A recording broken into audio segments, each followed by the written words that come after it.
PTI में अंदरूनी इख्तलाफात शिद्दत इख्तियार कर गए। ओहदेदारों की जानिब से इस्तीफे आने का सिलसिला जारी। पंजाब में हमाद अजहर के बाद सदर असगर गुज्जर और जनरल सेक्रेटरी हाफिज ईशान मुस्ताफी।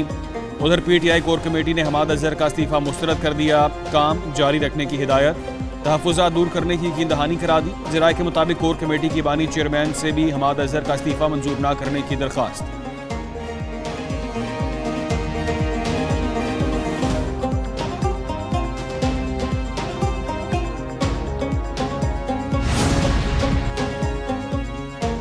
वज़ीर आला केपी गंडापुर के खिलाफ बगावत या कुछ और। खैबर पख्तूनख्वा के वजीर बराए communication and work Shakeel Khan मुस्ताफी वज़ीर आला अली अमीन गंडापुर पर अपनी वजारत में मुदाखलत का इल्जाम लगा दिया।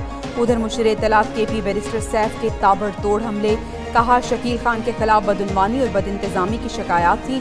दूसरी जानिब पीटीआई रहनुमा आतिफ खान साबिक सूबाई वजीर शकील खान के दिफा में सामने आ गए। कहते हैं शकील खान 10 साल काबीना में रहे, आज तक उनसे ज्यादा ईमानदार वजीर नहीं देखा।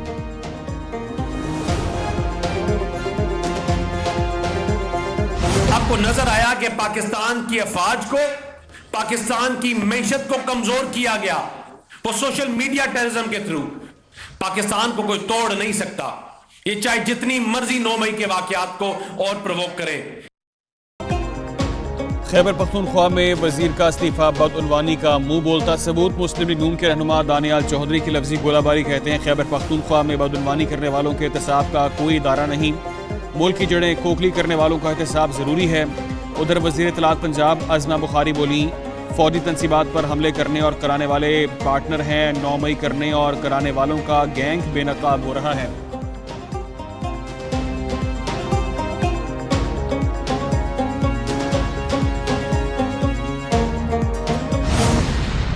मेरे ज़माने में बिजली का बिल कितना हुआ करता था और आज कितना हो गया है। उस दिन से लेके आज तक आपका कर्ब महसूस करता हूं और कर रहा हूं।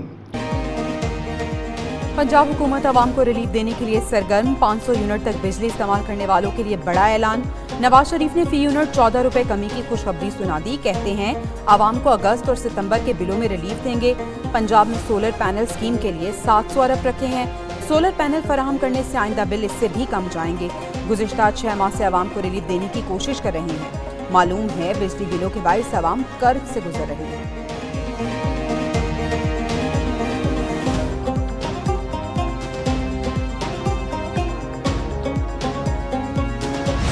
चंद जजों ने मुझे इसलिए निकाला कि मैंने अपने बेटे हसन नवाज से 10,000 दिरहम तनख्वाह नहीं ली, इसलिए मुझे निकाल दिया। अब मुझे बताएं कि आपको ये वजह समझ आती है? मुझे क्यों निकाला? नवाज शरीफ का एक बार फिर पुराना सवाल। कहते हैं मुझे निकाल कर मुल्क के साथ ज्यादती की गई। निकालने की कोई मुनासिब वजह तो वो बताते। चंद जजेस ने मुझे बेटे से तनख्वाह न लेने पर निकाला। सदर नून लीग ने पीटीआई को मुल्क में महंगाई का जिम्मेदार करार दे दिया। बोले जेल में बैठकर बड़ी बड़ी बातें करने वाला IMF को दोबारा लाया। हमारी हुकूमत ने आलमी मालियाती इदारे को खुदा हाफिज कह दिया था। मुल्क को इस मकाम तक पहुंचाने वाले नाकाबिले मुआफ़ी हैं।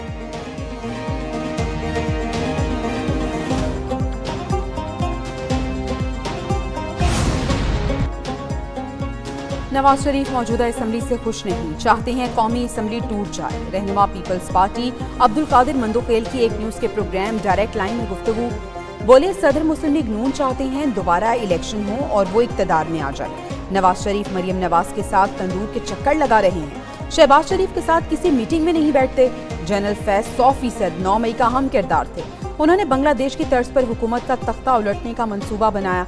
जनरल फैज की गिरफ्तारी से पीटीआई वाले घबरा गए हैं।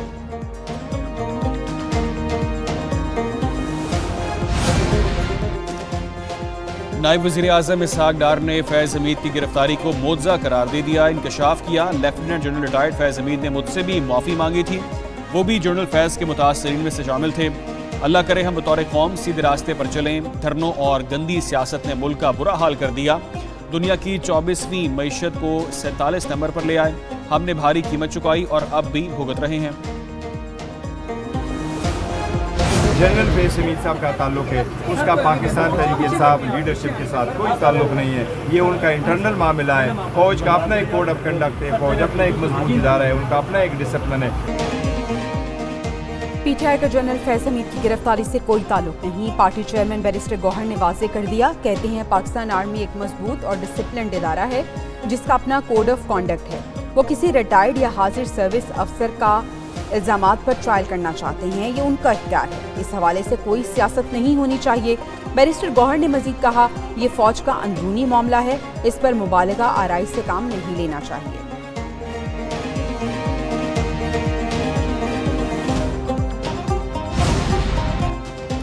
बानी पीटीआई के सहूलतकारी केस की तहकीकात, गिरफ्तारियों का सिलसिला जारी। साबिक आईजी जेल खाना जात शाहिद सलीम बेग जेर हिरासत रहने के बाद रिहा। शाहिद सलीम बेग को उनकी सरकारी रिहाइश से पकड़ा गया। वो बानी पीटीआई के जेल जाने से पहले रिटायर्ड हो चुके थे। उधर अडयाला जेल के साबिक डिप्टी सुपरिटेंडेंट जफर से भी तहकीकात शुरू। डीआई जेल रावलपिंडी के दफ्तर के ऑफिस सुपरिटेंडेंट नाजिम अली शाह से भी पूछताछ।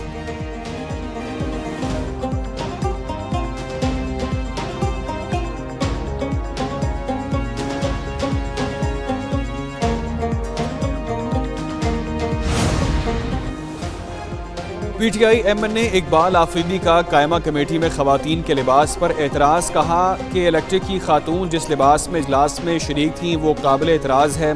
इजलास में खवातीन के लिबास के लिए SOPs होने चाहिए। वज़ीर इत्तलात अताउल्लाह तारड़ कहते हैं खवातीन को हिरासा करना किसी भी सूरत काबिल कबूल नहीं। तहरीक इंसाफ खवातीन के लिए तहरीक नाइंसाफ बन चुकी है। उधर शरी रहमान की भी मजम्मत। कहती हैं इकबाल आफरीदी का एतराज़ तंग नजरी और सिनफी इम्तियाज पर मबनी।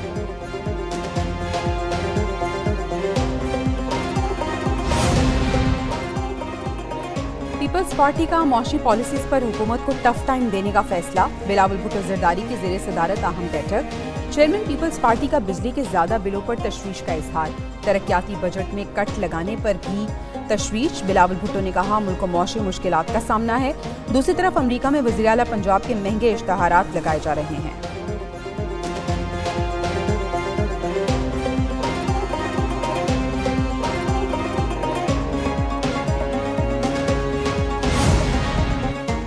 ऊंट किस करवट बैठेगा, पीटीआई और JUI का हुकूमत मुखालिफ इत्तेहाद होगा या नहीं। पाकिस्तान तहरीक इंसाफ और जमीयत उलमा इस्लाम मुज़ाकरात तातुल का शिकार।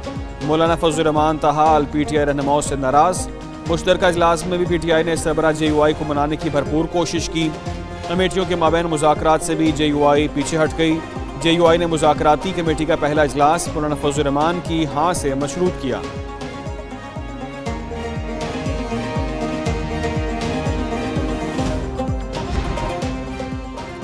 मुल्क भर में मानसून बारिशों की धुआंधार इनिंग्स। 3 घंटे की बारिश ने मुल्तान डुबो दिया। रेन इमरजेंसी नाफिज। सड़कों और गलियों को नदी नालों का मंजर पेश करने लग गईं। कई इलाकों में बसें और गाड़ियां पानी में बंद। मियांवाली का इकलौता अंडरपास झील में तब्दील। 6 से 7 फीट तक पानी जमा। कराची में आज भी बारिश मुतवक्के। महकमा मौसमियात की आज और कल पंजाब, बलूचिस्तान और दीगर इलाकों में बारिश की पेशगोई।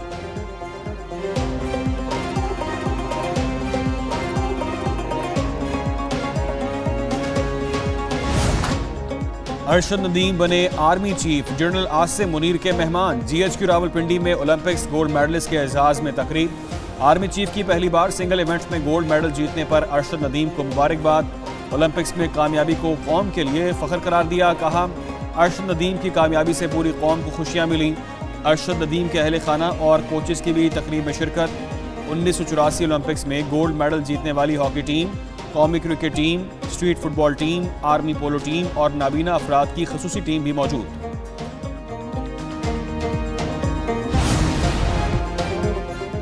Olympic gold medalist Arshad Nadeem भारतीय हरीफ नीरज चोपड़ा को पाकिस्तान बुलाने के ख्वाहिशमंद। एक न्यूज के प्रोग्राम जवाब दो में गुफ्तगू करते हुए बोले 2016 में साउथ एशियन गेम इंडिया में नीरज चोपड़ा के साथ मुकाबला हुआ। गेम भाईचारा सिखाती है। चाहूंगा कि नीरज चोपड़ा पाकिस्तान आए। फाइनल मैच बारे गुफ्तगू करते हुए बताया रनअप खराब होने पर वक्ती तौर पर परेशान हुआ। सेकंड थ्रो अच्छा होने पर रनअप भूल गया।